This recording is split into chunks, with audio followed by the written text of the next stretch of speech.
अब मैं यासीन इम्तियाज को फरिश्ते टॉपिक पे तकरीर के लिए बुलाता हूँ आए और फरिश्ते टॉपिक पे तकरीर करें। नामदू व नसल्ली अला रसूलिल करीम, अम्मा बाद, मोहतरम सदर मुअज्जज़ सामीईन इकराम, मेरे प्यारे भाई और बहनों, अस्सलामु अलैकुम रहमतुल्लाहि व बरकातहू। आज की इस सालाना अंजुमन में मेरे तकरीर का उन्वान है फरिश्ते। खुदा की बेशुमार मखलूक में से फरिश्ते भी एक मखलूक है। अल्लाह ताला ने इनको नूर से पैदा किया है, वो हमको नजर नहीं आते। अल्लाह ताला के हुक्म के खिलाफ कोई काम नहीं करते। अल्लाह पाक ने इनको खास खास कामों पर लगा दिया है, जिनके जिम्मा में जो काम है वो उसी में लगे रहते हैं। उनकी तादाद अल्लाह के सिवा कोई नहीं जानता।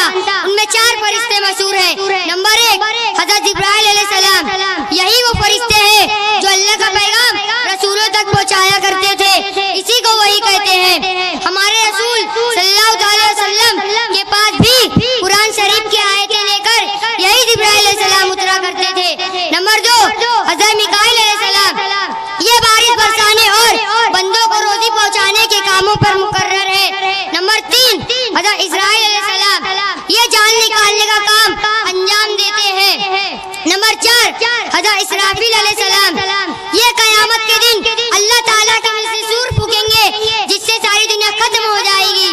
बास फरिश्ते ऐसे हैं जो हर इंसान के साथ हर वक्त रहते हैं और उनकी नेकी और गुनाहों दोनों किस्म के कामों को लिखते रहते हैं।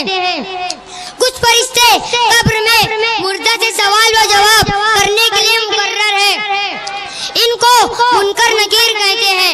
ऐसे भी फरिश्ते हैं जो हमारे दुरूद और सलाम को रसूल सल्लल्लाहु अलैहि वसल्लम के पास पहुंचाते हैं। बास फरिश्ते वाज़ो नसीहत, नमाज और जिक्र की मजलिस में शरीक होते हैं और फिर अल्लाह के सामने हमारे उन नेक कामों को पेश करते हैं। आखिर में अल्लाह ताला से ये दुआ है कि अल्लाह ताला हमें रसूल सल्लल्लाहु अलैहि वसल्लम के बताए हुए तरीके पर अमल करने की तौफीक अता फरमाए। आमीन। वमा अलैना इल्लल बलाग। अस्सलामु अलैकुम रहमतुल्लाहि व बरकातहू। वालेकुम अस्सलाम व रहमतुल्लाहि व बरकातहू।